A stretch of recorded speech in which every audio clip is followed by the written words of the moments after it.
Christian. Donc là, nous allons maintenant évoquer ensemble le gaz et le bricolage. Oui, Christian. le gaz et le bricolage, parce que beaucoup d'applications pour le gaz.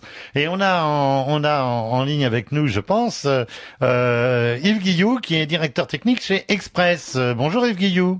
Bonjour. Bonjour. Alors, dites-moi, Express, marque presque, c'est centenaire, non Oui.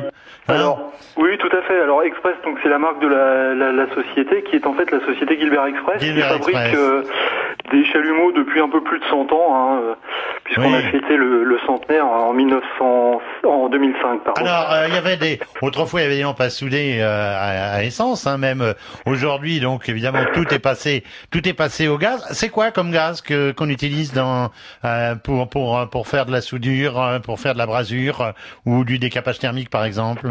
Alors il y a différentes catégories de gaz. Il y a déjà les deux gaz qui ont été évoqués principalement, qui sont le butane et le propane dans des conditionnements type bouteille ou alors cartouches de type aérosol. Oui. Il existe aussi des mélanges de ces deux gaz qui permettent en fait d'avoir un peu plus des performances un peu plus élevées que le butane, mais un peu moins que le propane. Et puis d'autres gaz avec des additifs ou du propylène et puis un certain nombre. Oui, c'est le polypropylène, c'est ça? Comment? Non, du propylène. Non, propylène. Polypropylène, c'est quoi? C'est un plastique, ça. C'est le plastique, oui, évidemment. Alors, donc, est-ce que c'est pas dangereux quand même? Parce que les bricoleurs ont un peu peur de la flamme, non? Alors, en fait, c'est pas plus dangereux qu'autre chose à partir du moment qu'on l'utilise dans des conditions normales. Je dirais qu'une perceuse est tout aussi dangereuse qu'un chalumeau. Oui, enfin, risque pas d'exploser quand même. Non, tout à fait, mais je peux aussi me faire très mal avec une perceuse. Ceci dit, exploser, ça arrive très rarement. Alors, c'est quoi vos conseils de sécurité justement? Parce que là, vous avez pas mal de monde qui vous écoute, hein? Oui, tout à fait. Les conseils, c'est déjà la première chose. Je pense que ça paraît une évidence, mais il faut quand même de toute façon le rappeler, c'est que tout appareil fourni pour faire de la soudure est livré avec un mode d'emploi qui détaille de façon précise comment l'utiliser. C'est important de le rappeler parce que c'est souvent la première source de confusion pour l'utilisateur final, parce que c'est vrai que le gaz est quand même peu connu, et de moins en moins d'ailleurs, et le risque est d'avoir des utilisateurs qui n'utilisent pas les produits dans des conditions sécures. Ça, c'est la première chose. La deuxième chose, je dirais, comme tout matériel, s'assurer qu'il est dans de bonnes conditions quand je l'utilise. Notamment si j'ai un chalumeau avec un tuyau, la première chose, c'est que je vérifie que le tuyau est dans un état correct. Qu'il n'est pas percé, ça vaut mieux. Voilà. Ceci dit, après... Mais alors attendez, si on retire par exemple une cartouche d'une lampe à souder, j'enlève la cartouche, ça fait quoi? Ça fuit? Alors, si c'est une cartouche type à vis, non, ça ne fuit pas, puisqu'en fait les cartouches sont équipées d'une valve. D'accord.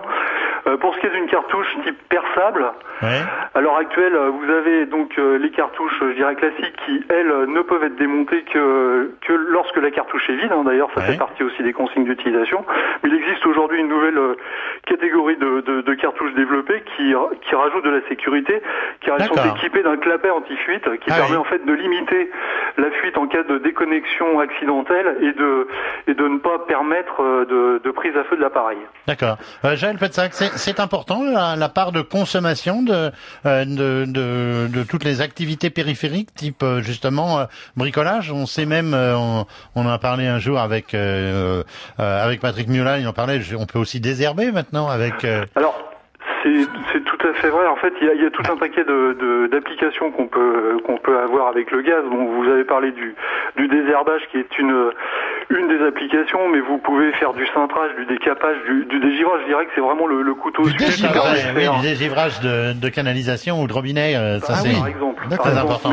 Alors, attendez, Yves Guilloux, on va demander quand même à Jaël Petzak, la part, ça monte, non, ça augmente, c'est quoi? Les parts, la part des GPL qui est utilisée pour ce qu'on appelle toutes les applications outdoor, extérieur, bricolage et autres, effectivement, c'est une part croissante, mais qui reste quand même faible. Sur le marché, en fait, 2 tiers du marché, c'est pour le chauffage avec les citernes. Il y a un petit tiers, c'est les bouteilles, et puis le reste, c'est tous les autres usages, les briquets, le bricolage et tout ça. Yves Guilloux, vous êtes sur un marché qui est ascendant, c'est-à-dire vous êtes en progression, ou bien la concurrence, notamment des canalisations? On évoquait tout à l'heure le multicouche, on évoquait un certain nombre de produits de synthèse comme ça. C'est pas une grosse concurrence pour vous? Alors je dirais que l'arrivée des multicouches et puis des différents produits alternatifs pour faire les canalisations prennent des parts de marché. Il en reste pas moins que il existe d'une part un parc existant qu'il faut tout de même maintenir. Et puis comme je vous expliquais, il y a de nouvelles applications que l'on développe autour du gaz qui permettent en fait de créer de nouveaux appareils. Je vais parler aussi par exemple d'appareils à air chaud qu'on génère maintenant qui permettent justement d'avoir une chaleur un peu plus douce que celle qu'on pourrait avoir avec une flamme. Des flammes très techniques qui permettent de faire des applications, par exemple pour souder un tube avec une flamme de type tourbillonnant, qui permet de faire des bonnes soudures. C'est vrai que là, tous ces matériels ont beaucoup progressé. Merci Yves Guillou. Voilà. Je rappelle, vous êtes directeur technique chez Express. Et Gilbert Express l'entreprise. Gilbert Express l'entreprise, c'est donc une marque sympathique qui était dans le 11e arrondissement historiquement et qui est une marque franco-française. Faut un peu aussi pousser l'industrie française. Tiens, puisqu'il nous reste 2 minutes, peut-être poser la question à nos invités. On parlait tout à l'heure de la cuisson et moi j'ai évoqué le barbecue en disant qu'effectivement il fallait une autorisation de le mettre. Mais est-ce que ça peut être intéressant si on a un petit jardin? Le barbecue gaz, c'est plutôt une bonne alternative aux autres formes d'énergie pour le barbecue, l'électrique ou le bois, le charbon. On avait évoqué ça il y a quelques semaines, il y a quelques semaines. Un petit vaccin de rappel, ça serait pas mal. Évidemment, Jaël lui va nous dire que c'est très bien. C'est vraiment très très bien. Oui. Non mais vraiment, c'est pratique. Disons que c'est très pratique. Voilà, disons que c'est un appareil de cuisson d'extérieur. C'est très pratique. Je sais pas parce si on peut appeler ça un barbecue, quoi. Parce que c'est un barbecue. Il y a une grille. Vous pouvez faire des grillades. Vous pouvez faire de la plancha, exactement comme avec du bois. Par contre, il n'y a pas le goût du bois, mais c'est vraiment très. Heureusement qu'il n'y a pas le goût du gaz.